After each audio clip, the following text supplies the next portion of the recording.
नमस्ते। आप सभी से अनुरोध है, कृपया हमारे चैनल को सब्सक्राइब करें, वीडियो को लाइक करें और मैं स्वागत कर रहा हूँ सभी का आज के इस कार्यक्रम में। और हमारे साथ हैं डॉक्टर कुंदन सिंह, जो कि सोफिया यूनिवर्सिटी पालो अल्टो में प्रोफेसर हैं यूएसए में, और प्रेसिडेंट हैं cultural integration fellowship San Francisco में, और सीनियर फेलो हैं हिंदूपीडिया क्यूपर्टिनो के। तो मैं बहुत स्वागत कर रहा हूँ डॉक्टर कुंदन सिंह का। और आज हम बात करेंगे डॉक्टर कुंदन सिंह के एक बड़े ही असामान्य उनकी बड़ी ही एक असामान्य रचना की, और वो असामान्य रचना ये मैं आपके सामने रख रहा हूँ, colonial discourse and the suffering of Indian American children. तो जब हम बात करते हैं कॉलोनियल डिस्कोर्स की, हम वैसे सीधे प्रोफेसर कुंदन सिंह जी से ही सुनेंगे, लेकिन ये जो कॉलोनियल डिस्कोर्स है वो हमारे यहाँ भी इस समय छाया हुआ है, और वो छाया हुआ है यूजीसी के रूप में, ऑपरेसर ऑपरेस्ड पैराडाइम के रूप में, और एक्सक्लूजन और इंक्लूजन के जो तरह तरह के विमर्श चल रहे हैं उनके रूप में। तो मैं सीधे प्रोफेसर कुंदन सिंह जी के पास ही चलता हूँ। कुंदन सिंह जी, मैंने जो कुछ कहा है, आप मानते हैं क्या ये दोनों चीज़ों को कोई कनेक्शन है, जो कॉलोनियल डिस्कोर्स था और जो आज की स्थिति है? जी नमस्कार संजय सर, आपको भी और आपके दर्शकों को भी। बिल्कुल कनेक्शन है, और इस कनेक्शन को अच्छी तरीके से देखना बहुत ज़रूरी है भारत के लिए, और सिर्फ यूजीसी के जो नियम आए हैं उसी के कॉन्टेक्स्ट में नहीं, बल्कि ये पूरे करीब 200 साल जो हमारे यहाँ चीज़ें आप थोड़ा डिस्टर्ब आ रही है ऑडियो। जी, अब बताएं। एक बार एग्जिट करके वापस एंटर करें तो शायद ठीक हो जाए। जी, था कि यूजीसी के संदर्भ में ही नहीं, बल्कि जो पूरे कॉलोनियल पीरियड में हमारे सोसाइटी को ट्रांसफॉर्म किया गया है उसका अवलोकन बहुत ज़रूरी है, और उसका सिस्टमैटिक अवलोकन होना चाहिए। और ये अवलोकन आज तक एकेडमिकली सिस्टमैटिक वे में नहीं हुआ है भारत में। स्पोराडिक काम हुए हैं इधर उधर, लेकिन उसका कोई मायने नहीं है। और मैं इसलिए ये कहता हूँ क्योंकि कॉलोनियल पीरियड में हमारे अगेंस्ट, हमारे ऊपर भी मैं नहीं कहूँगा, हमारे अगेंस्ट एक नॉलेज प्रोडक्शन हुआ, और उस नॉलेज प्रोडक्शन के कॉन्टेक्स्ट में हमारे सोसाइटी का ट्रांसफॉर्मेशन हुआ। तो हमारी सोसाइटी जो है, जो कॉलोनियल पीरियड के पहले थी और जो कॉलोनियल पीरियड के बाद में इमर्ज करके आई है, वो बहुत डिफरेंट है। और इनफैक्ट मैं इस पॉइंट पे ये कहूँगा कि भारत का डबल कॉलोनाइजेशन हुआ है। मैं बिल्कुल उन चुनिंदा मेन स्ट्रीम प्रोफेसर्स में हूँ जो खुले तरीके से इस्लामिक कॉलोनाइजेशन के बारे में बात करता हूँ। भारत का इस्लामिक कॉलोनाइजेशन हुआ है जी। ये इसके बारे में मैंने इधर उधर पढ़ाई की है, लेकिन मेरा सिस्टमैटिक स्टडी नहीं है। सिस्टमैटिक स्टडी मेरा ब्रिटिश कॉलोनियलिज्म के ऊपर है, और उसके थ्रू जो इंडिया का ट्रांसफॉर्मेशन हुआ है। देखिए, अगर हम इस्लामिक कॉलोनाइजेशन और ब्रिटिश कॉलोनाइजेशन को अगर हम कंपेयर करते हैं बहुत ब्रीफली, तो इस्लामिक कॉलोनाइजेशन में क्या हुआ कि हमारे जो सेंटर्स ऑफ लर्निंग थे, नालंदा यूनिवर्सिटी के बारे में बात होती है, लेकिन हमारा पूरा देश जो है वो सेंटर्स से भरे पड़े थे। इसका एक बहुत बढ़िया उदाहरण मिलता है आपको ह्वेनसांग के ट्रैवलॉग्स में। अगर आप उसको पढ़ेंगे तो उससे ये पता चलता है कि जिन जिन एरियाज़ में ह्वेनसांग ट्रैवल किया, जो पर्टिकुलरली नॉर्थ वेस्ट और नॉर्दर्न और ईस्टर्न पार्ट था इंडिया का, little bit of western part as well.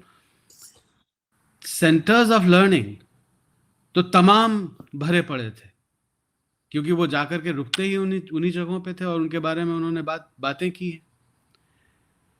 तो इस्लामिक कॉलोनाइजेशन में इन सेंटर्स ऑफ लर्निंग को तोड़ा गया, जो स्कॉलर्स थे उनको मारा गया, लेकिन सिस्टमैटिक प्रोडक्शन ऑफ नॉलेज जो है वो नहीं हुआ, वो ब्रिटिश पीरियड में हुआ।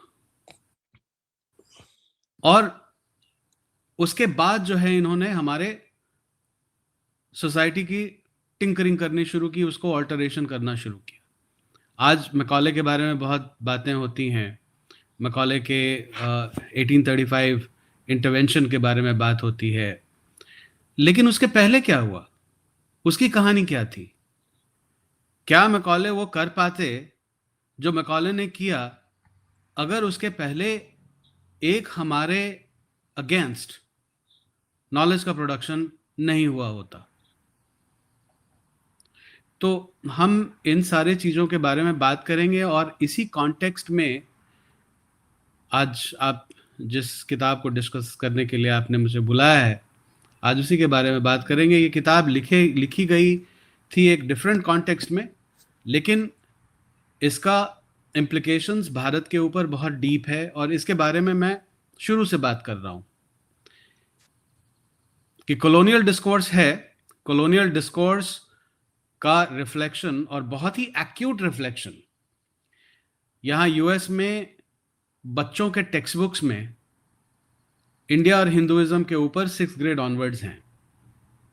लेकिन मैं ये कहता हूं कि मेरी किताब में 6 चैप्टर्स हैं। लास्ट 2 चैप्टर्स जो हैं ये इंडियन अमेरिकन चिल्ड्रन के इश्यूज, उनको जो डिस्कोर्स पढ़ाया जाता है और उनको जो साइकोलॉजिकल प्रॉब्लम्स होते हैं उसके कारण, उसके बारे में है। लेकिन पहला 4 चैप्टर जो है वो विशुद्ध तरीके से कॉलोनियल डिस्कोर्स के ऊपर है, और भारत के लिए ये बहुत ही महत्वपूर्ण है।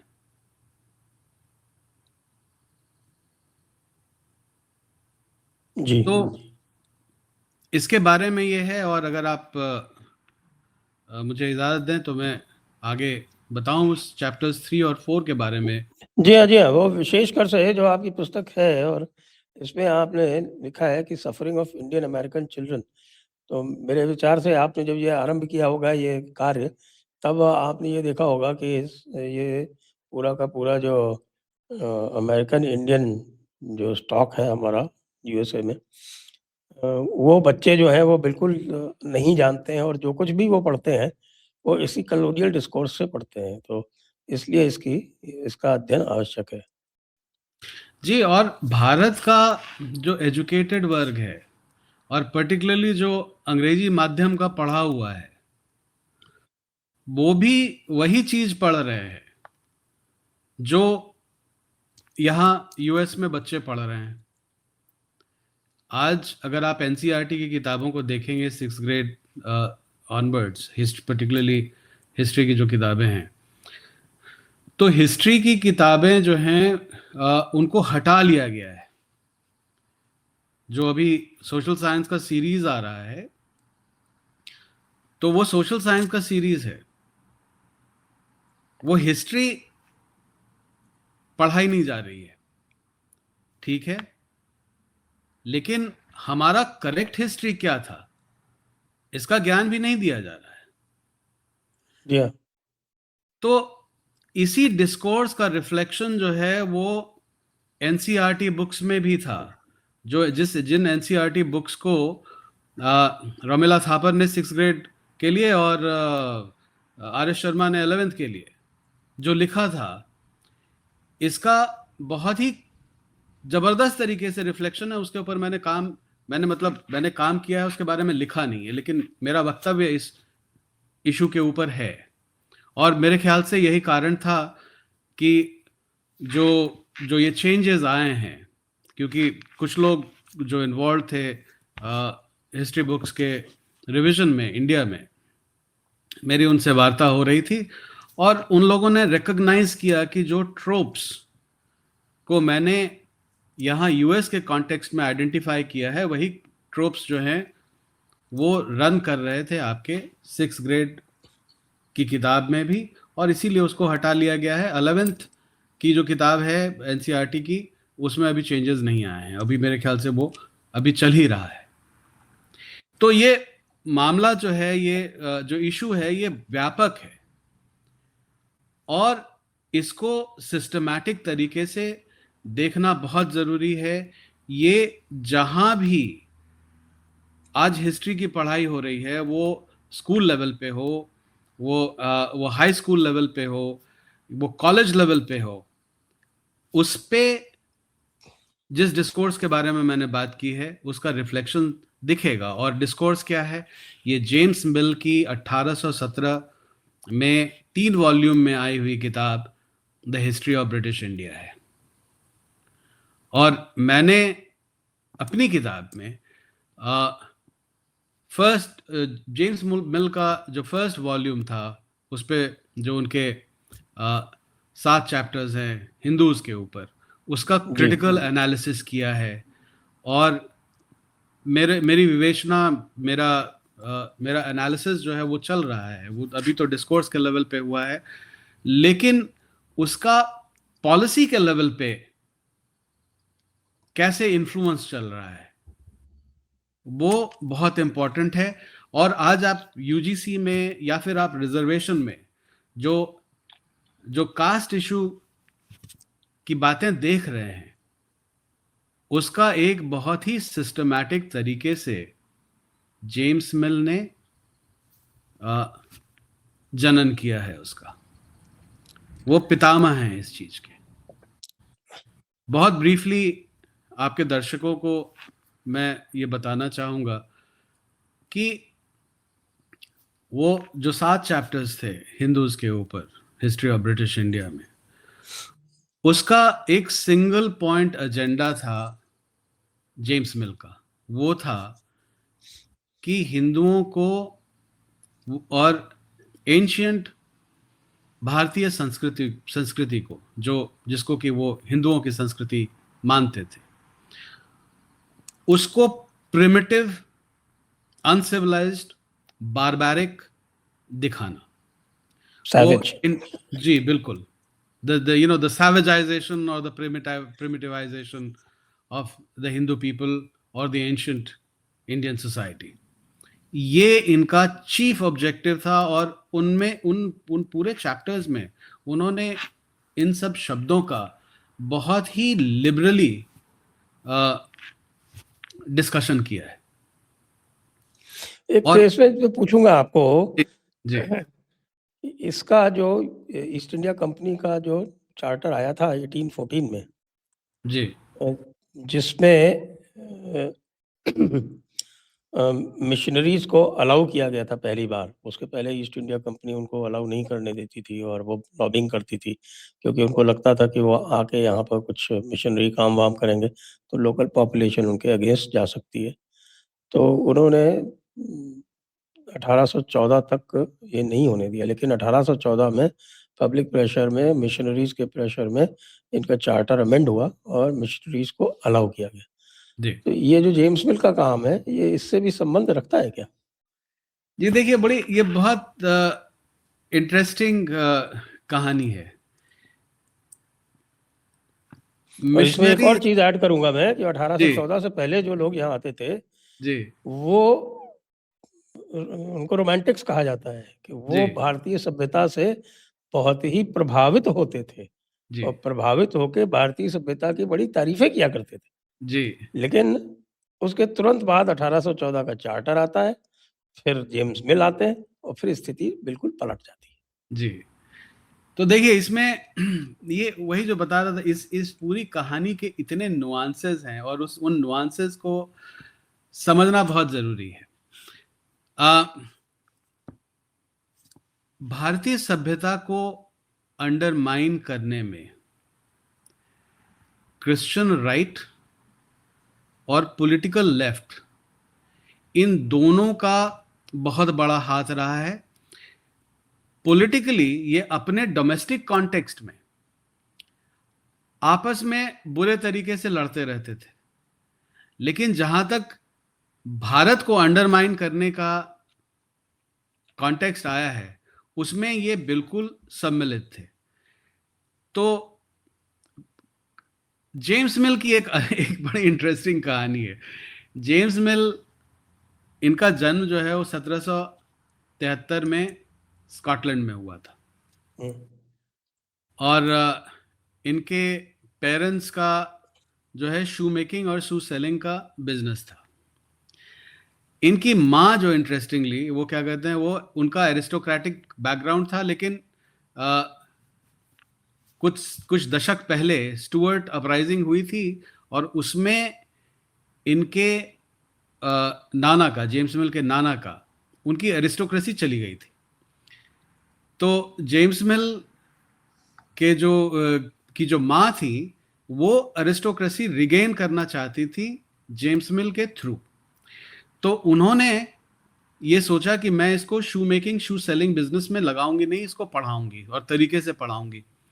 जेम्स मिल पढ़ने में अच्छे थे, तो जब वो 6th क्लास में पहुंचे तो उसके बाद वो लोकल स्टुअर्ट्स जो एरिस्टोक्रेट्स थे उन्होंने इनकी प्रतिभा का संज्ञान लिया और उन्होंने इनको अपने अंदर ले लिया, अपने विंग्स के अंदर ले लिया, और उनकी पढ़ाई वढ़ाई जो है उन्हीं की देखरेख में हुई। तो यही कारण है कि जेम्स मिल जो है वो यूनिवर्सिटी ऑफ एबरडीन, जो लोकल यूनिवर्सिटी थी, वहाँ नहीं पढ़ने के लिए गए, लेकिन वो गए पढ़ने के लिए यूनिवर्सिटी ऑफ एडिनबरा, जहाँ से उन्होंने बैचलर्स और मास्टर्स किया। 1797 में उनकी ट्रेनिंग जो है, उनकी पढ़ाई वो ख़त्म हो गई। चूँकि लेडी स्टुअर्ट इनको प्रीचर बनाना चाहती थी, यही कारण था कि उनका मास्टर्स जो है वो डिविनिटी स्टडीज में था। तो 1797 के बाद अगले 5 साल किसी भी पैरिश में जेम्स मिल ने एक परमानेंट पोजीशन ढूंढा, जो कि इनको नहीं मिला, और 1802 में आ गए ये लंदन जर्नलिस्ट बनने के लिए। इन्होंने अपना करियर ट्रैक चेंज कर लिया। देखिए, यहां तक जो है आप जेम्स मिल को क्रिश्चियन राइट के कैटेगरी में डाल सकते हैं, राइट। लेकिन उसके बाद की जो कहानी शुरू होती है उसमें जेम्स मिल जाएंगे पॉलिटिकल लेफ्ट की कैटेगरी में। इनका जर्नलिज्म का करियर शुरू होता है 1808 के आसपास। ये बेंथम के कांटेक्ट में आते हैं, और बेंथम जो है, जिनको कि यूटिलिटेरियनिज्म का पिता कहा जाता है, उनका एक बहुत ही गहरा प्रभाव जेम्स मिल के ऊपर पड़ता है। And to cut the long story short, जो पॉलिटिकल लेफ्ट का जो राइज होता है ब्रिटेन में इस समय में, उसमें जेम्स मिल ने एक बहुत ही इंपॉर्टेंट रोल प्ले किया है। तो जेम्स मिल एक ऐसे व्यक्ति हैं जिसमें कि क्रिश्चियन राइट और पॉलिटिकल लेफ्ट दोनों का सम्मिश्रण है। दोनों मिले हुए थे जी, ये दोनों मिले हुए हैं। लेकिन इनकी जो लेखनी है वो कंप्लीटली इन्फ्लुएंस्ड है यूटिलिटेरियनिज्म से, मतलब पॉलिटिकल लेफ्ट से।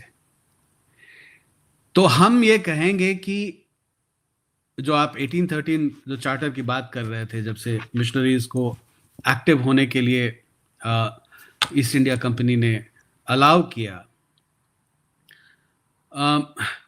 उसका डायरेक्ट इन्फ्लुएंस तो नहीं था, क्योंकि जेम्स मिल ने हिस्ट्री ऑफ ब्रिटिश इंडिया को 1806 में लिखना शुरू किया था, और इन्होंने कंप्लीट किया था इसको 1817 में। इसका पब्लिकेशन, इसके डिफरेंट वॉल्यूम्स थे, तो कुछ वॉल्यूम्स जो है 1817 दिसंबर में आ गए थे, और शायद एक वॉल्यूम जो है वो जनवरी 1818 में आया था।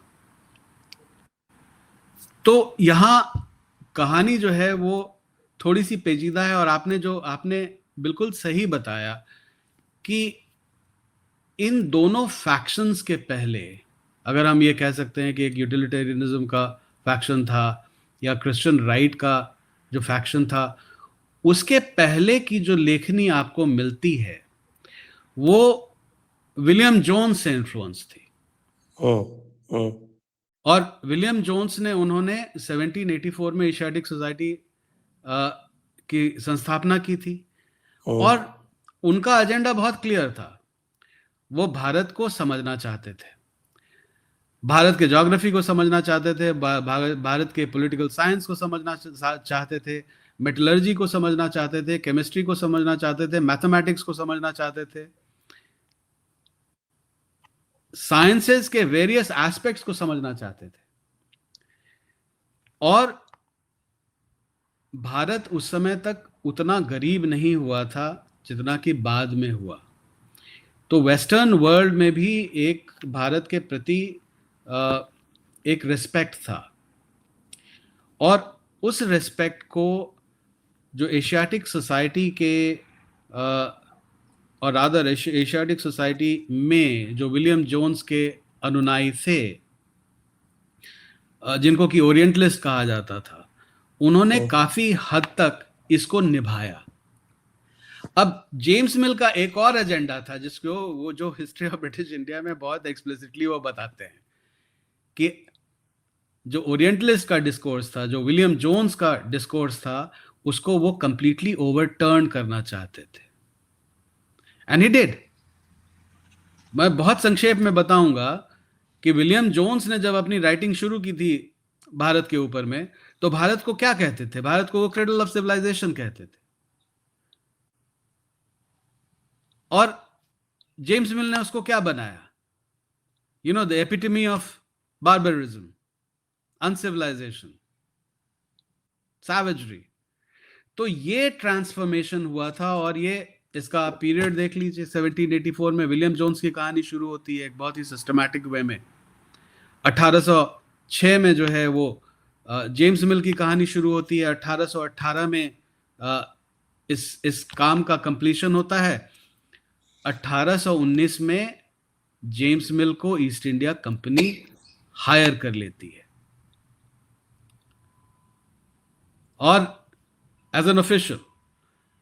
And by the time it is 1823, James Mill जो ईस्ट इंडिया कंपनी का हेडक्वार्टर्स था, इंडिया हाउस लंदन में, उसकी हायरार्की में सेकंड इन कमांड हो जाते हैं। और ईस्ट इंडिया कंपनी के जो 4 डिपार्टमेंट्स थे, उसमें एक जो कि बहुत ही इंपॉर्टेंट था, रेवेन्यू डिपार्टमेंट, उसको वो ओवरसी करना शुरू करते हैं। और 1830 तक इसको ओवरसी करते हैं, जब तक कि वो इंडिया हाउस में चीफ नहीं बन जाते हैं। और ऑफ कोर्स जब वो चीफ बन गए तो चारों डिपार्टमेंट उनके अंडर आ गए। और मैं ये कहता हूं कि जेम्स मिल ईस्ट इंडिया कंपनी के सीईओ बन गए, क्योंकि आपको उस हायरार्की को देखना है। जेम्स मिल के ऊपर एक कोर्ट ऑफ डायरेक्टर्स हुआ करता था, और उस कोर्ट ऑफ डायरेक्टर्स या बोर्ड ऑफ डायरेक्टर्स का हेड ब्रिटिश पार्लियामेंटेरियन हुआ करता था। This was the hierarchy. तो जेम्स मिल ने जो हिस्ट्री ऑफ ब्रिटिश इंडिया जो किताब लिखी, वो कोई मामूली किताब नहीं है। वो एक गवर्नेंस मैनुअल था। और अपने प्रेफेस में जेम्स मिल इस बात का उल्लेख करते हैं।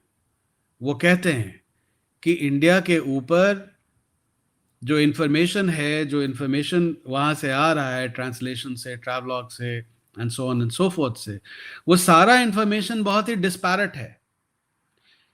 तो मुझे इसको कोलेट करके एक ऐसी संरचना तैयार करनी है कि जो ईस्ट इंडिया कंपनी ऑफिशियल्स को भारत के गवर्नेंस में हेल्प करेगा। His agenda was very clear.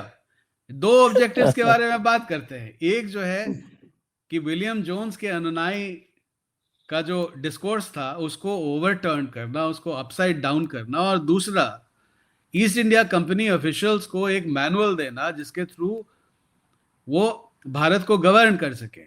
And low and behold वो इस किताब को लिख करके ईस्ट इंडिया कंपनी के चीफ ही बन जाते हैं। तो आप सोचिए कि हिस्ट्री ऑफ ब्रिटिश इंडिया जो जेम्स मिल की किताब थी, जिसने कि हिंदुओं को कंप्लीटली प्रिमिटिवाइज किया, सैवेज बताया, उसका इम्प्लीकेशंस हमारे ऊपर 200 साल में क्या हुआ है और उसके इम्प्लीकेशंस को हम बहुत बुरी तरीके से झेल रहे हैं।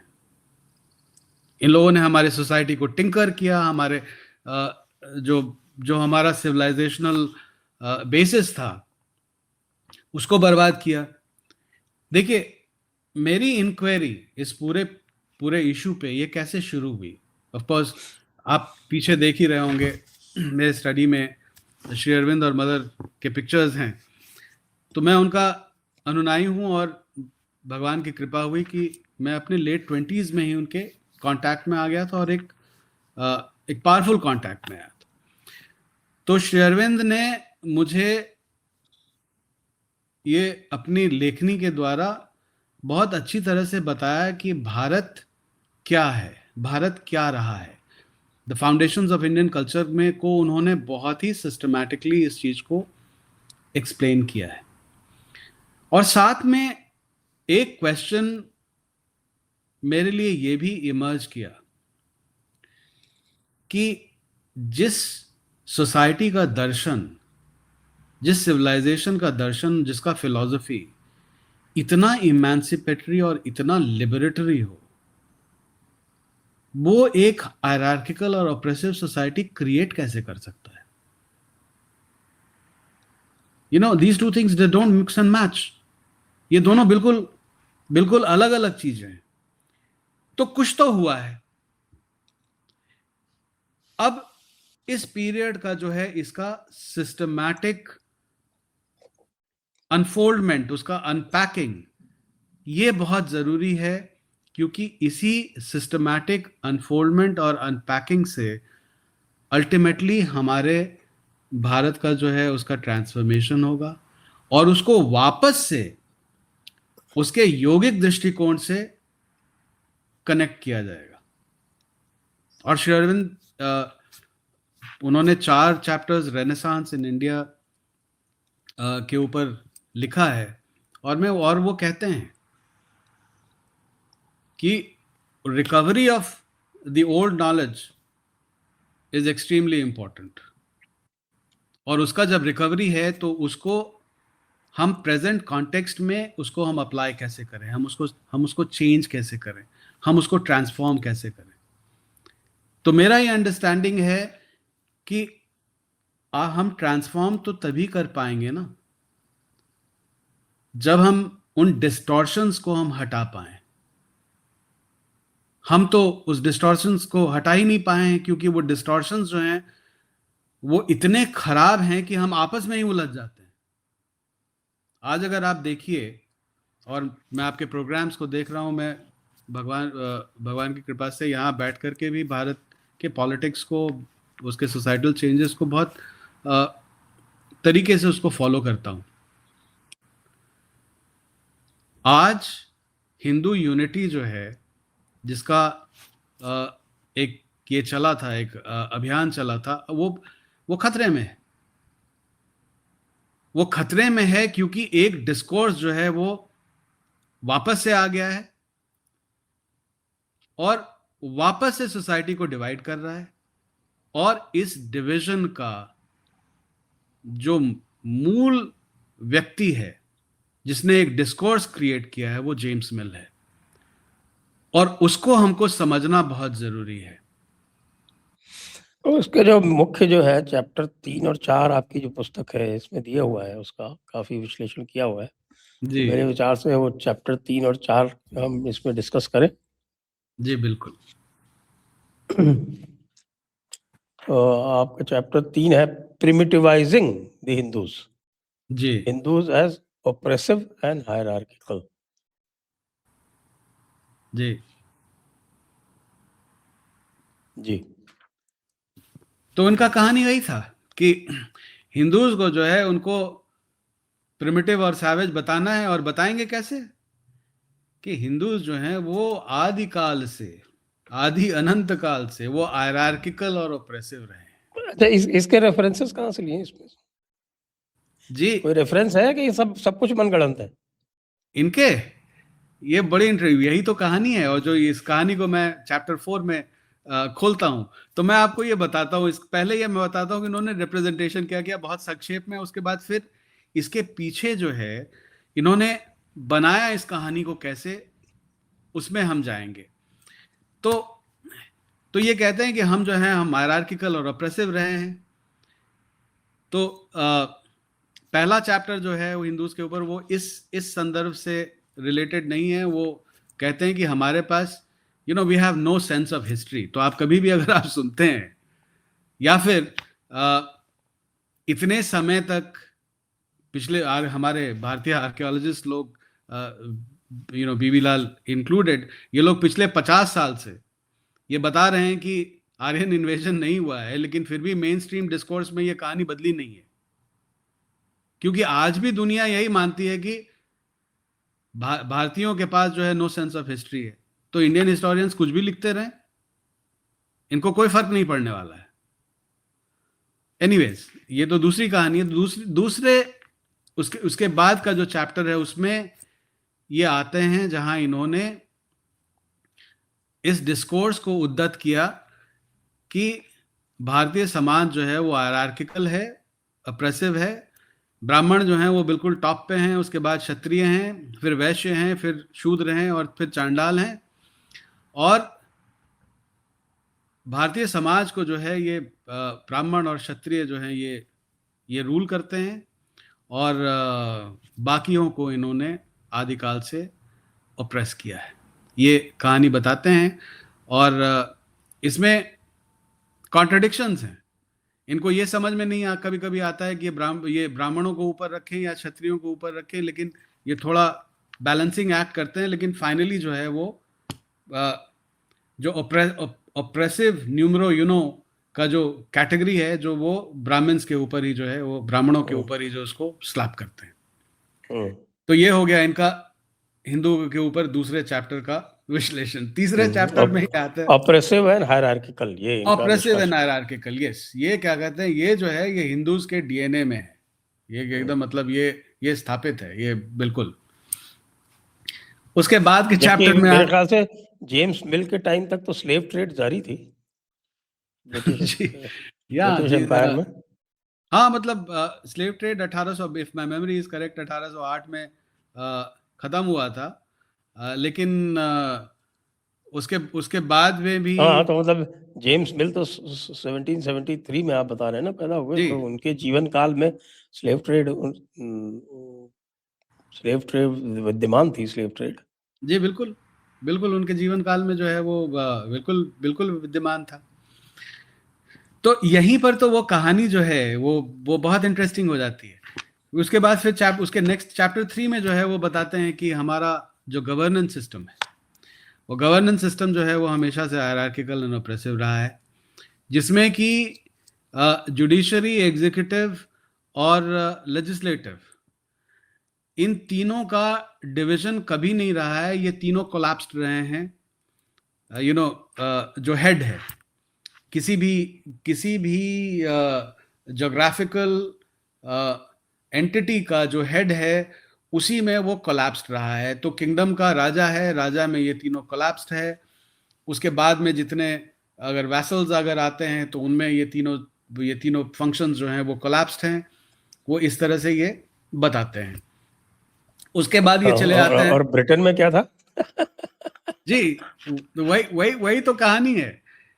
दिस इज वेयर, क्योंकि जेम्स मिल जो है वो भारत तो कभी आया नहीं। जेम्स मिल भारत कभी नहीं आया।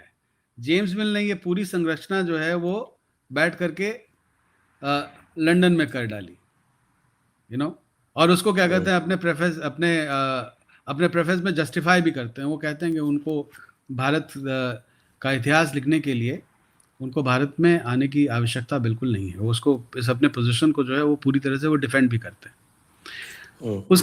उसके बाद जो है वो हमारे टैक्सेशन सिस्टम को बताते हैं।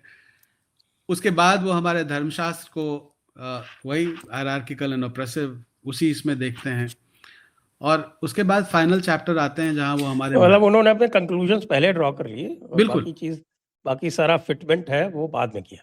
जी। तो ये जो है, ये कहानी मैंने उद्धत किया है चैप्टर 3 में। मैंने ये बताया है कि ये हिंदूज को जो है वो किस तरह से वो उन्होंने प्रिमिटिवाइज किया अपनी लेखनी में। अब देखिए, अब कहाँ ये मनगढ़ंत है, कहाँ इमेजिनेशन है,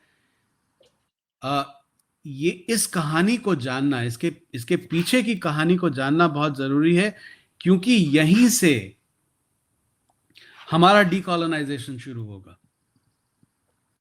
आज डीकॉलोनाइजेशन की बातें हो रही हैं, लेकिन एक सिस्टमैटिक वे में डीकॉलोनाइजेशन हो नहीं रहा है। तो हुआ क्या, मैंने आपको बताया कि 1808 में ये बेंथम के कांटेक्ट में आए। अब थोड़ी सी जानकारी हम आपके दर्शकों को बेंथम के बारे में दे दें। तो बेंथम का जन्म 1748 में हुआ था। उनका बैकग्राउंड जो है वो एरिस्टोक्रेटिक था। वो एरिस्टोक्रेट्स की फैमिली से आते थे। उनका एजुकेशन क्वींस कॉलेज में हुआ था, जो ऑक्सफोर्ड यूनिवर्सिटी का पार्ट है। फादर उनके जो है उनको लॉयर बनाना चाहते थे। तो उनकी जब लीगल स्टडीज जब कंप्लीट हो गई, तो जेम्स मिल की तरह उनका भी करियर जो है वो टेक ऑफ नहीं किया। और बेंथम अपने आप को पाते थे ऐसे सोसाइटी में जो एक्चुअली बहुत ही हायरार्किकल एंड ऑप्रेसिव था, कि वहां पर पावर जो है वो मॉनर्क, एरिस्टोक्रेट्स और क्लर्जी, इन्हीं 3 कैटेगरीज के हाथ में थी।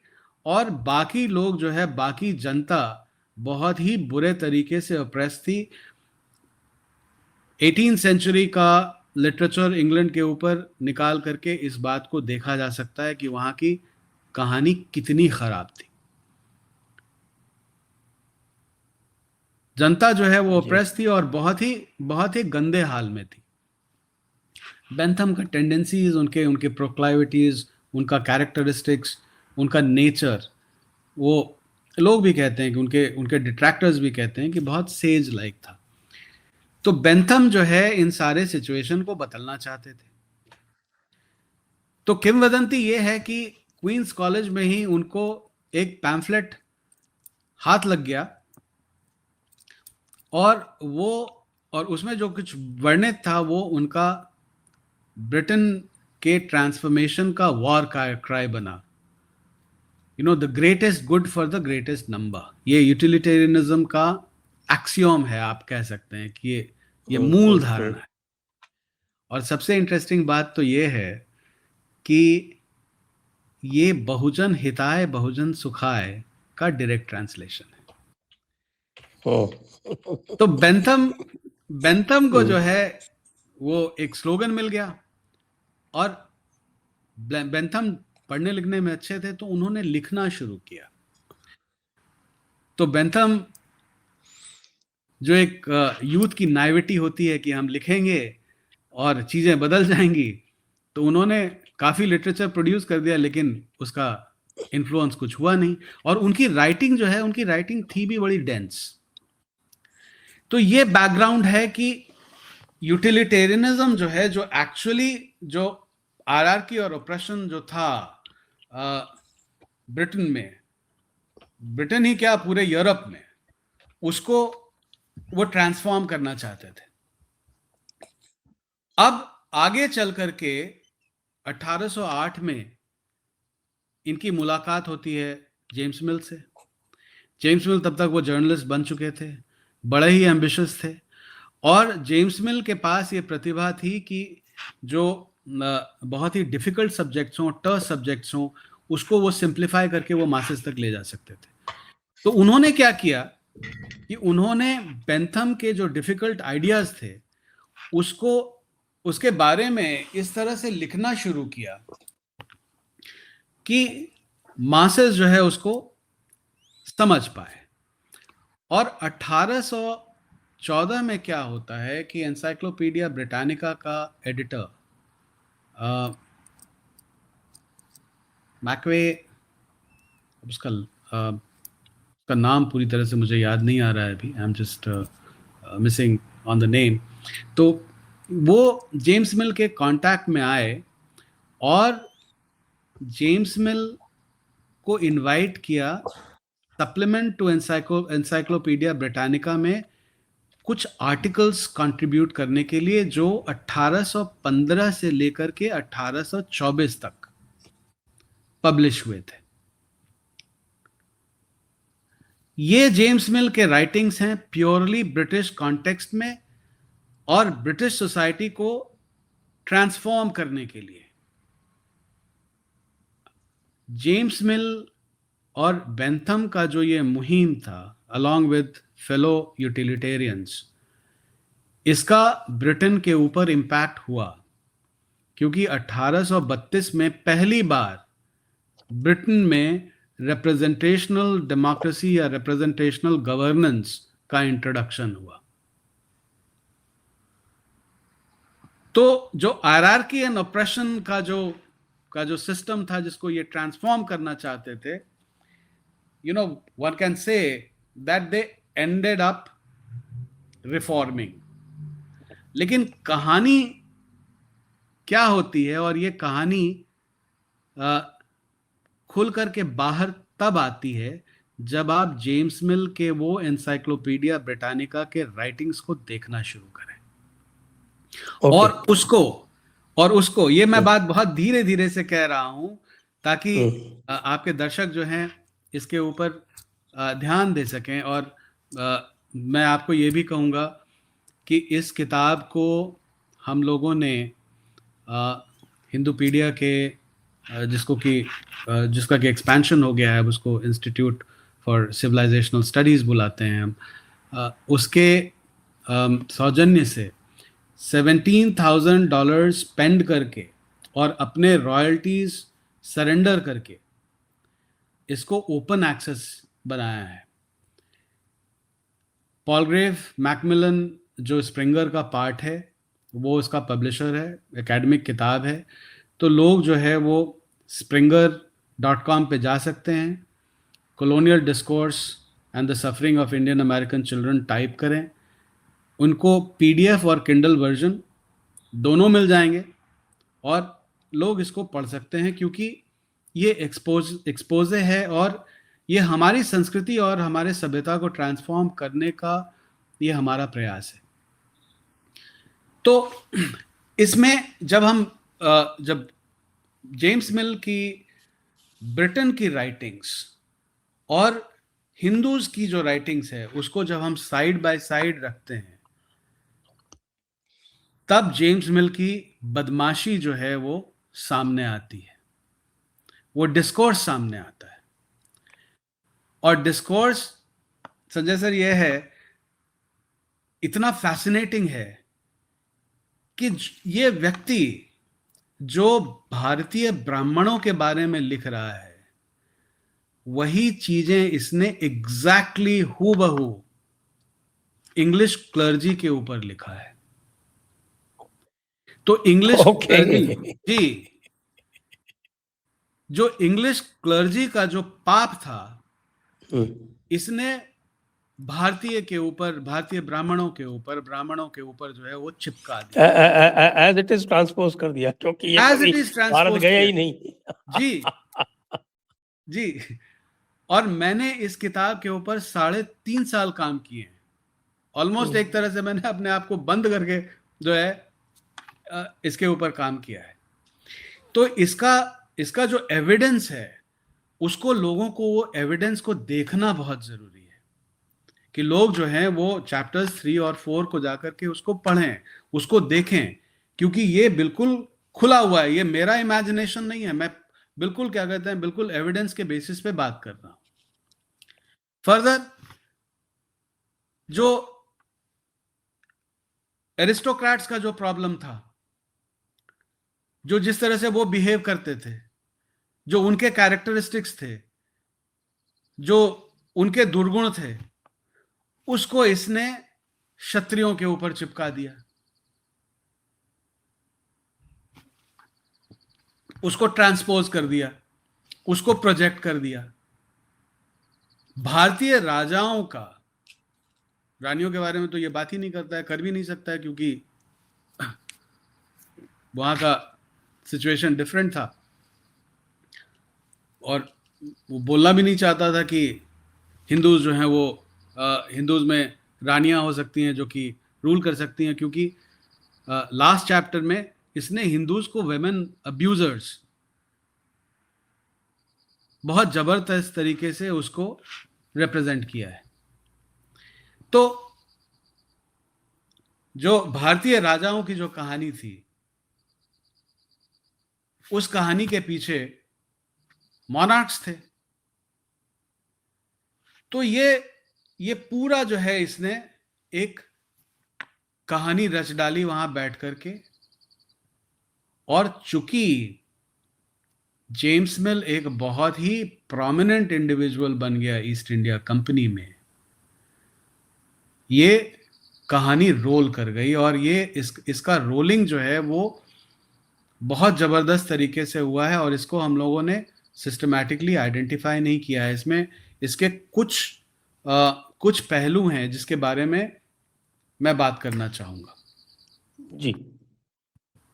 उसमें एक पहलू ये है कि ये ईस्ट इंडिया कंपनी का जो ट्रेनिंग कॉलेज था, हेलीबरी कॉलेज, वहां पर ये रिक्वायर्ड रीडिंग बना।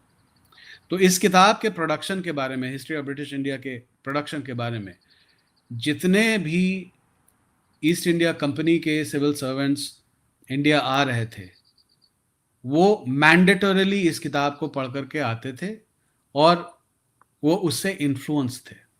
इनफैक्ट एक राइटर हैं ब्रूस मजलिश करके, राउटलेट से उनकी पब्लिकेशन है, वो ये कहते हैं कि 1857 नहीं होता अगर जेम्स मिल की राइटिंग्स नहीं होती, क्योंकि इस राइटिंग्स के बाद ये सिविल सर्वेंट्स जो है ये बड़े ही ऑप्रेसिव हो गए थे इंडियंस के प्रति, हिंदूज के प्रति। तो ये पहला ये हुआ। दूसरा ये हुआ कि चूंकि ये यूटिलिटेरियंस, जिनको कि रेडिकल्स भी कहा जाता था, ये रिफॉर्म में संलिप्त थे, तो इन लोगों ने 1825 में लंदन में एक कॉलेज का गठन किया जो बाद में जाकर के यूनिवर्सिटी ऑफ लंदन का पार्ट हो गया। तो आप एक तरह से कह सकते हैं कि यूनिवर्सिटी ऑफ लंदन की भी संस्थापना इन्हीं लोगों ने की। और यूनिवर्सिटी ऑफ लंदन की संस्थापना जो है वो हुई थी in opposition to Cambridge University and Oxford University. तो ये जेम्स मिल के जो राइटिंग्स थे वो एक एकेडमिकली भी जो है वो डिस्कोर्स में, पब्लिक डिस्कोर्स में एंटर करने लग गया। उसके बाद क्या हुआ कि जो ये फ्रेमवर्क था, जो हिस्ट्री ऑफ ब्रिटिश इंडिया में जो इसने फ्रेमवर्क बनाया, जो पैराडाइम बनाया, इसी पैराडाइम को कैम्ब्रिज यूनिवर्सिटी प्रेस ने और ऑक्सफोर्ड यूनिवर्सिटी प्रेस ने पिक कर लिया। और इसके बारे में रोनाल्ड लिंडन इमेजिनिंग इंडिया में लिखते हैं।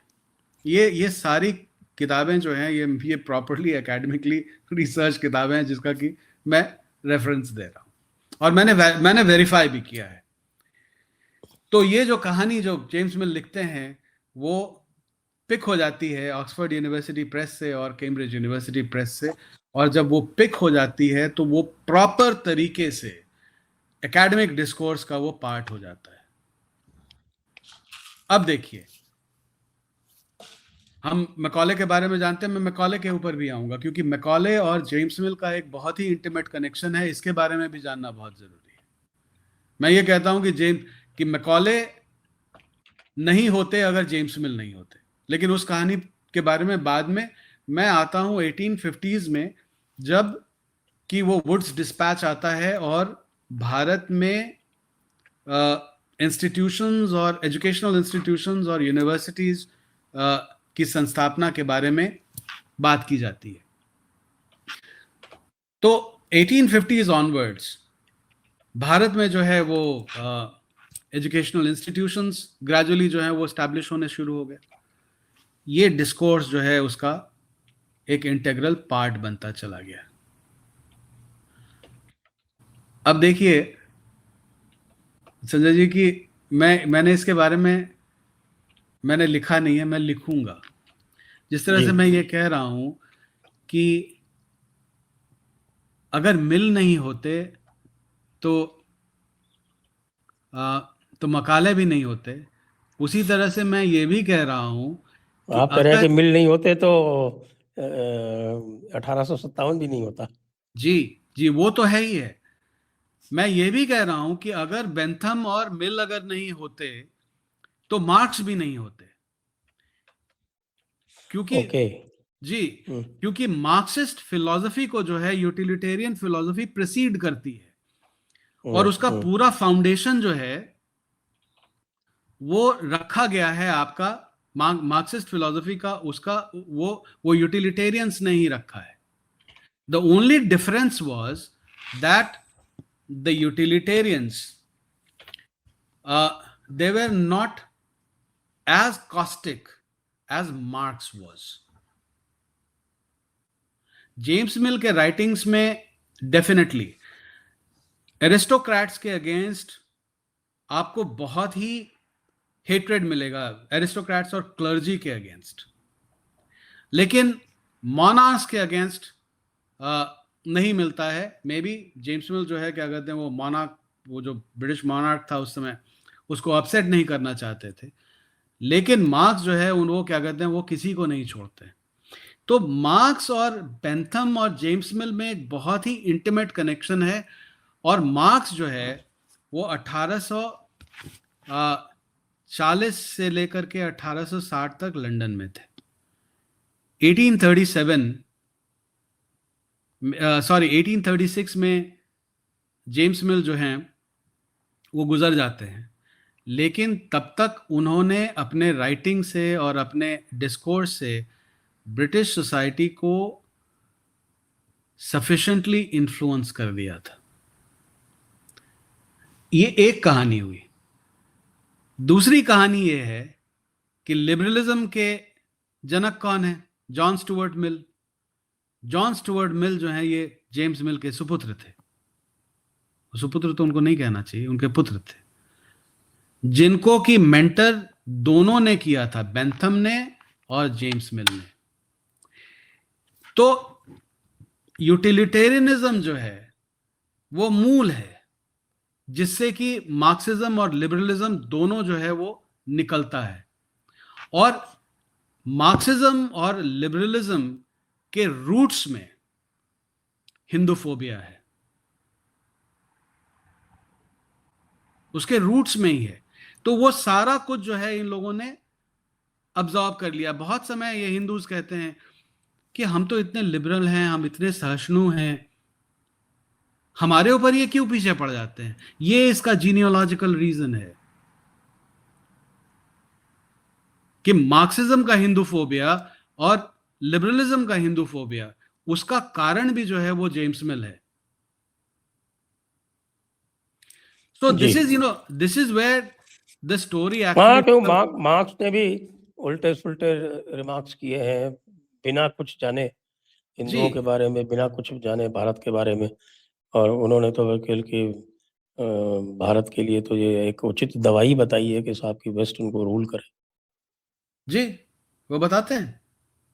और ये ये कितनी बड़ी आयरॉनिकल बात है कि जो लोग हायरार्की और ऑपरेशन को एंड करना चाहते थे, namely James Mill, John Stuart Mill और मार्क्स, इन तीनों ने एक्सप्लिसिटली अथॉरिटेरियन रूल भारत के लिए रेकमेंड किया है in writing. I mean it is there, and that's exactly what happened. इन लोगों ने हमारे सोसाइटी को टिंकर करके हायरार्किकल एंड ऑप्रेसिव बना दिया। एक जो बहुत ही आध्यात्मिक सोसाइटी, जिसका कि वर्ण के बारे में एक बहुत ही डिफरेंट अंडरस्टैंडिंग था, उसको कोलैप्स करके इन्होंने एक मनगढ़ंत कहानी बनाई और उसके बाद उसको रियलिटी बना दिया। और वही रियलिटी जो है आज भारत झेल रहा है, क्योंकि आज जो ब्राह्मणों के बारे में कहा जा रहा है, जो नॉर्मल डिस्कोर्स है, ब्राह्मणों ने वो नहीं किया है। लोग धर्मशास्त्र और मनुस्मृति के बारे में बात करते हैं। मैं तो ये कहूंगा कि 99.99% लोग जो है वो मनुस्मृति को उन्होंने पढ़ा नहीं होगा। मैं ये ये तो नहीं मैंने कह एक रहा हूं। बार इंटरेस्टिंग आपको किस्सा सुनाता हूँ इसी बारे में जी कि करीब 5-7 साल पहले मैंने एक ट्विटर पे एक पोल किया, ऐसे ही ट्विटर पे पोल किया, फिर सॉरी ट्विटर पे नहीं, मैंने वाया ईमेल एक पोल किया और randomly chosen randomly about 1000 people were emailed और उनसे ये पूछा गया कि भाई आपके घर में आप ऐसी 5 जो है वो धार्मिक पुस्तकों के नाम बताइए जो आपके घर में पाई जाती है। और उसमें हर वर्ग के लोगों को ये भी कोशिश की गई कि भाई सर वो ऑल सेक्शंस आर रिप्रेजेंटेड, हिंदुओं को। तो द रिजल्ट्स वर एस्टाउंडिंग, क्योंकि almost 900 plus 950 I think if I remember correctly, वो मैंने ट्विटर पे शेयर किया था वो पूरा पोल, तो कहीं पे अभी ढूंढूंगा तो मिल जाएगा। About 950 people said Hanuman Chalisa है उनका। अच्छा, नॉर्थ इंडिया में ही किया था मैंने, साउथ में नहीं किया था जी। तो about 950 people said Hanuman Chalisa और कुछ अबाउट 850 to 900 सेड रामचरितमानस, 800 और सो सेड गीता, और ऐसे अलग अलग करके और भी अब दुर्गा सप्तशती है या इस तरह की कई सारी जो only 4 people said Manusmriti. How many? 4। तो जब फिर उन 4 लोगों से थोड़ी बातचीत की तो पता चला कि वो जो थे वो डॉक्टर अंबेडकर के शिष्य थे और अभी तक बुद्धिस्ट नहीं बने थे, but they were on their way. जी, प्लीज कंटिन्यू। तो वो जो पूरा ट्रांसफॉर्मेशन हुआ डिस्कोर्स का, सोसाइटी का, क्योंकि देखिए इन लोगों ने एक रिप्रेजेंटेशन बना करके सोसाइटी जैसी थी वो तो उसको तो चलने नहीं दिया।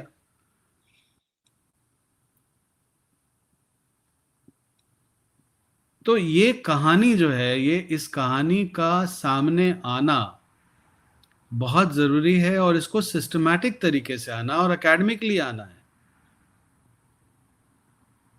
मैं बार बार ये कहता हूं कि अगर हम अपने मैन्युस्क्रिप्ट्स को देखें, हम अपने सिविलाइजेशन को देखें, हम हमेशा नॉलेज बेस्ड सोसाइटी रहे हैं। हमने सोशल साइंसेज जो है मतलब इन करंट टर्मिनोलॉजी कैसे छोड़ दिया हमने? हम कैसे इंक्वायर नहीं कर रहे हैं? हम उसके बारे में ओरिजिनल चीजें रिसर्च करके कैसे नहीं बता रहे हैं? तो ये डीकॉलोनाइजेशन का मैटर जो है, जहाँ बता भी रहे हैं, जैसे ओरिजिनल रिसर्च है धर्मपाल जी की, जी उस ओरिजिनल रिसर्च का कोई कॉग्निजेंस ही नहीं है। जी बिल्कुल। तो किसी भी सीरियस पॉलिटिकल सिस्टम में जिसमें सोसाइटी की प्रॉपर इंफॉर्मेशन अगर वो सीख करते तो that should have been the first reading, क्योंकि उन्होंने 24 साल बिताए हैं इंडिया हाउस में ये सब रिसर्च करने में। 24 साल छोटा मोटा समय नहीं होता है, ये उनकी 24 साल की रिसर्च है। इनफैक्ट जब आपने मुझे जयपुर डायलॉग्स के लिए इस बार आमंत्रित किया था और हमारे पैनल में मैंने इस बात को कहा था, और ये मैं फैसिस्टली और लाइटली नहीं कह रहा हूँ। मैं कह रहा हूँ कि भारत में मिनिस्ट्री ऑफ डीकॉलोनाइजेशन होना चाहिए, और तरीके से क्या कहते हैं इसको डीकॉलोनाइज करना चाहिए, और not as as as slogans. इसमें जो लोग एक्चुअली संलग्न हैं, जो भारतीय संस्कृति को, समाज को उसके दर्शन के दृष्टिकोण से समझते हैं, और जो ये डिस्टॉर्शंस हुए हैं उसको भी समझते हैं, तो वही बता पाएंगे। ये मतलब it's a tedious work, and I'm pretty much sure that there will be people who will be willing to undertake this. तो वहां से जो है ये डीकॉलोनाइजेशन होगा, और वहां से वो नैरेटिव बदलेगी, क्योंकि आज डिस्कनेक्ट है जी। सोसाइटी में, बहुत मेजर डिस्कनेक्ट है। मैं तो ये कहता हूं कि आज एक चीज जो और डिस्कस करनी थी वो थोड़ी सी रह गई इसमें, कि इन्होंने रेफरेंसेस कहाँ से लिए अपने?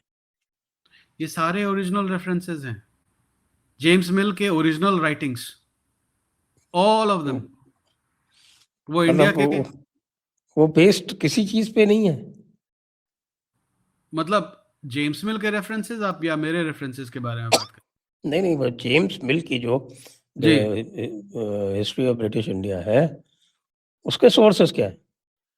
उसके हिंदुओं पे उसने 7 चैप्टर लिखे हैं, उसके सोर्सेस क्या है? हाँ, वो क्या कहते हैं, वो जो डिस्पैरेट इंफॉर्मेशन जो इसको मिलता रहता था इधर उधर से, कुछ क्या कहते हैं कोलब्रुक से ले लिया, कुछ विलियम जोन से ले लिया, कुछ बाकी लोग बाकी राइटिंग से, उसमें भी जो है ये बहुत मेजर तरीके से सेलेक्टिव है। अगर आप धर्मशास्त्र को ही अगर आप देखें तो 2 अटेम्प्ट ऑलरेडी हो चुके थे। विलियम जोन्स ने ट्रांसलेशन किया था, द इंस्टीट्यूट्स ऑफ मेन्यू करके, that was the name of the book. उसके पहले कोलब्रुक का ट्रांसलेशन हुआ था।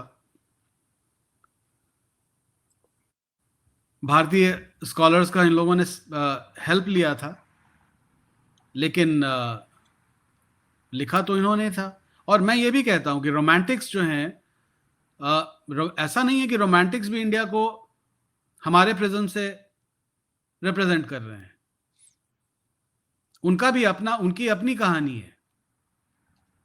That's a whole story, that's a whole different story. In fact जब मैं विलियम जोन्स का एनालिसिस करूंगा तो उसमें ये चीजें बाहर आएंगी।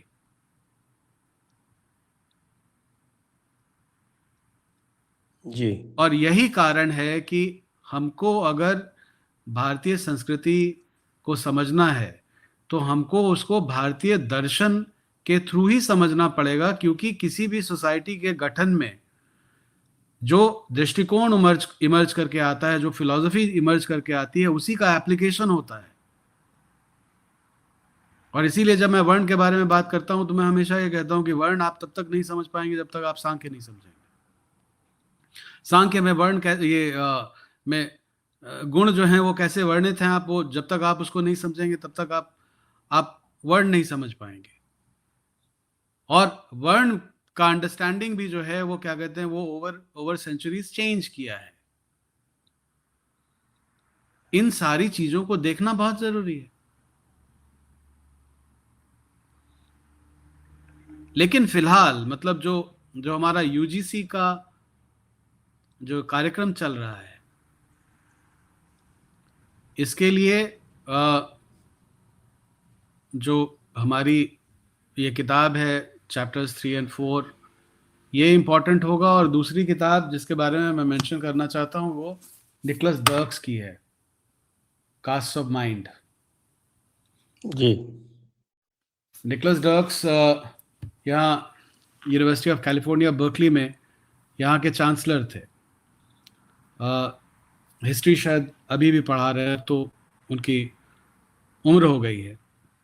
और उन्होंने बहुत कुछ इंटरेस्टिंग बातें कही हैं। बेसिकली अगर आप उसको हमारे कॉन्टेक्स्ट में अगर आप ट्रांसलेट करें तो वो ये कह रहे हैं कि हाँ ठीक है, वर्ण और जाति तो था, लेकिन कास्ट नहीं था। और जो कास्ट का जो अंडरस्टैंडिंग है वो ब्रिटिशर्स के द्वारा क्रिएट किया हुआ है। एक फॉल्ट लाइन है, उस फॉल्ट लाइन को समझना बहुत जरूरी है। और जब वो जब समझ में आना शुरू होगा तो चीजें जो हैं वो बदलनी शुरू होंगी। क्योंकि देखिए, अगर अगर आप ये इस चीज को अगर देखेंगे, इनफैक्ट मनुस्मृति को ही देखेंगे या कोई भी धर्मशास्त्र को या धर्मसूत्र को देखेंगे, तो दो कॉन्सेप्ट्स जो हैं वो वर्णित हैं, वर्णापकर्ष और वर्णोपकर्ष। तो वर्ण कभी भी स्टैटिक नहीं था। अगर मान लीजिए, वो अगर है हम कि ये ना वो 10.65 तो बिल्कुल एक्सप्लिसिट है। वो तो जी मनुस्मृति का 10.65 श्लोक जो है वो तो बता ही रहा है कि आप ऊपर जा सकते हैं, नीचे जा सकते बिल्कुल। और मतलब उस और वो भी जो मतलब जिस एक हायरार्की की और बात थ्रू करें, आउट इंडियन हिस्ट्री कई जातियां ऐसी हैं जो ऊपर जाती रही, नीचे जाती रही। यहाँ तक कि डॉक्टर अंबेडकर ने भी इसको स्वीकार किया है और कहते हैं कि भाई शूद्रास कौन है? Shudras are fallen Kshatriyas. Right, this is Doctor Ambedkar writing, fallen Kshatriyas. या and when he does this, he is speaking absolutely in tandem with what is described in the Dharmashastra literature. वर्णापकर्ष है, वर्णोपकर्ष है। आपका कर्म, आपके आपके फैमिली का कर्म एक सर्टेन पीढ़ी तक बदल गया, आपका वर्ण बदल गया। और वो भी जो सोशल हायरार्की की जो बात होती है वो सिर्फ एक ही ये है, डिफरेंट कर्म क्षेत्र हैं, उसके कोट अनकोट हायरार्कीज वो डिफरेंट हैं। अगर गवर्नेंस की हायरार्की अगर बन रही है तो उसमें ब्राह्मण ऊपर नहीं है। अगर वेल्थ की अगर क्या कहते हैं कोट अनकोट हायरार्की अगर बन रही है तो उसमें न तो क्षत्रिय है न ब्राह्मण है, सबसे ऊपर वैश्य हैं, उसके बाद शूद्र हैं।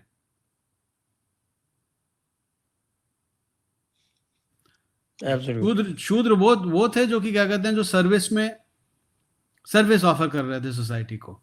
और ये मैंडेटरी था, ये मैंडेटेड था कि आप वो उनको मैंडेटेड था। अब आप मनुस्मृति में ही देख लीजिए, जितना जिसको हम हिंदी में कहें ना, वो क्या है कि कलोकियल भाषा में कहते हैं कि जितनी मौज शूद्रों की थी उतनी तो किसी की थी ही नहीं। उनको दूसरों की सर्विस करनी थी और उसके उनके ऊपर कोई रिस्ट्रिक्शंस नहीं थे।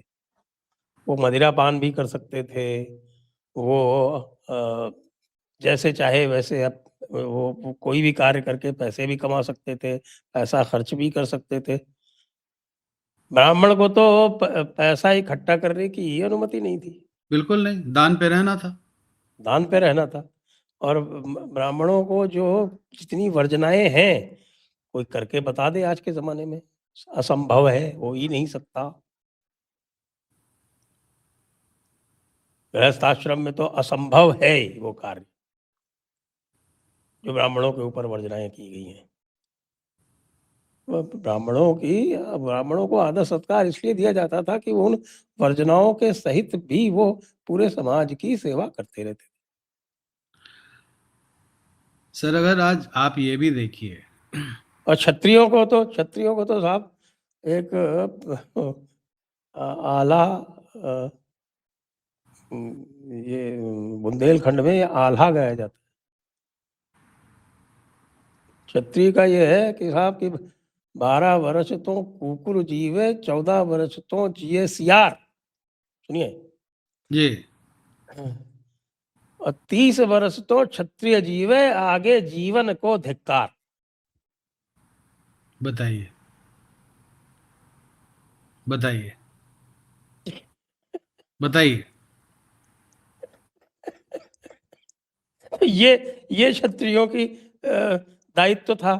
ये तो दायित्व बोध वाले, जो ऊपर के 3 जो दायित्व बोध वाले हैं और जो नीचे हैं उनका वो मौज, टोटल मौज, इसलिए एक हैं हमारे के हैं वो रामी शंकर जी हैं, वो साउथ अफ्रीका के थे, वाइट रेस के हैं और बाद में हिंदू बन गए। वो कहते हैं कि साहब we are all Shudras today. Rami Sivan है, सिडनी में रहते हैं। उनका एक बड़ा सुंदर लेख है, we are all Shudras today, भेजूंगा मैं आपको। जी। हाँ, तो मतलब वो जो पूरी लेकिन अंडरस्टैंडिंग थी। लेकिन हमारे संविधान ने फिक्स कर दिया, हाई कोर्ट ने, सुप्रीम कोर्ट ने फिक्स कर दिया कि भाई जाति चेंज नहीं हो सकती। हम कह रहे हैं जाति चेंज नहीं हो सकती, वर्ण तो चेंज हो सकता है। जाति और वर्ण को एक बना दिया।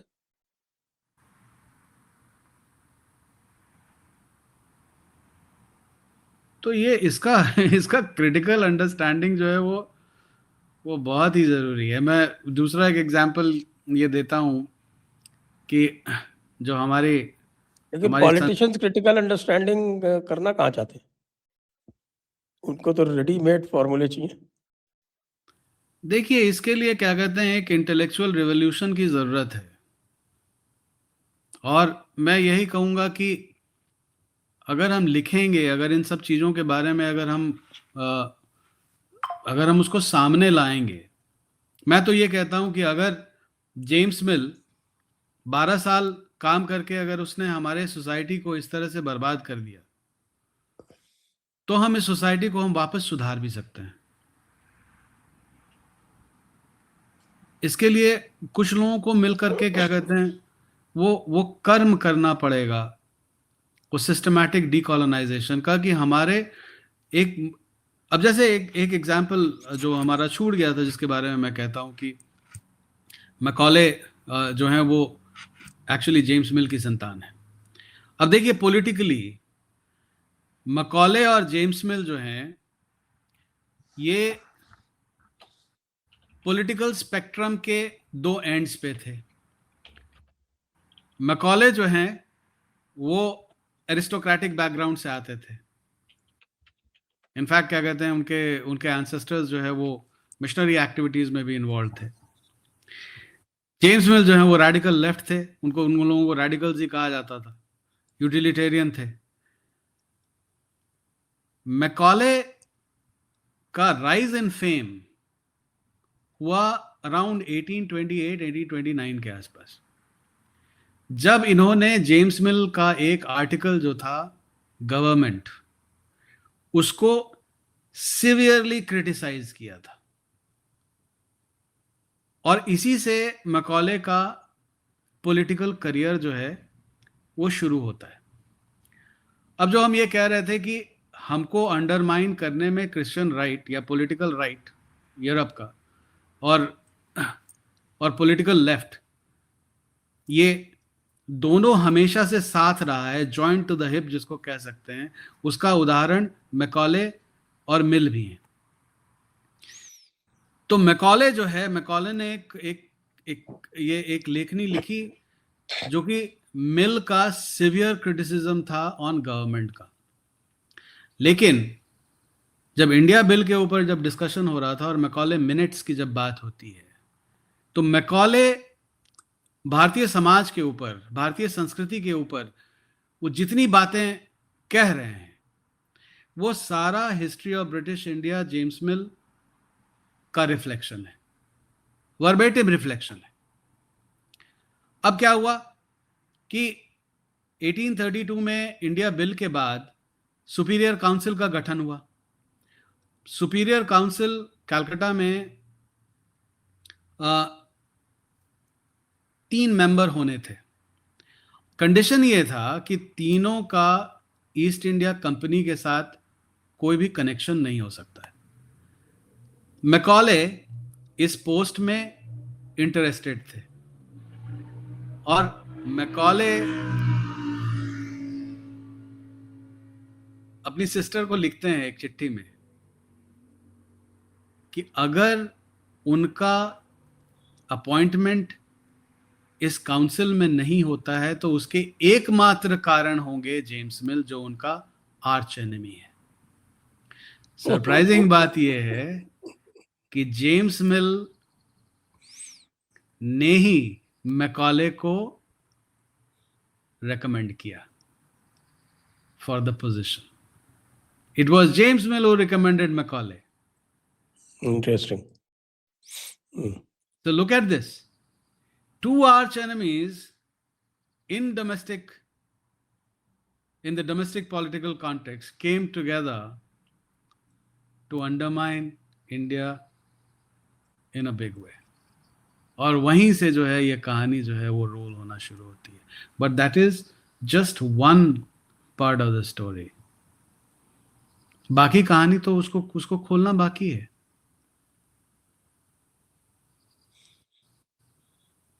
और एटलीस्ट मैं ये कहूँगा कि समय कम है. यूजीसी का जो ये चल रहा है इसमें एटलीस्ट वो हमारी किताब को देखें, चैप्टर्स 3 और 4, और निकोलस डर्क्स की कास्ट्स ऑफ माइंड को भी देखें कि क्या टिंकरिंग हुई है. और ये कहना कि ये आदिकाल से चला आ रहा है और ब्राह्मणों ने शोषित किया हजारों साल से, ये बकवास की बातें जो हैं अब बंद होनी चाहिए. ये बहुत ज़रूरी है.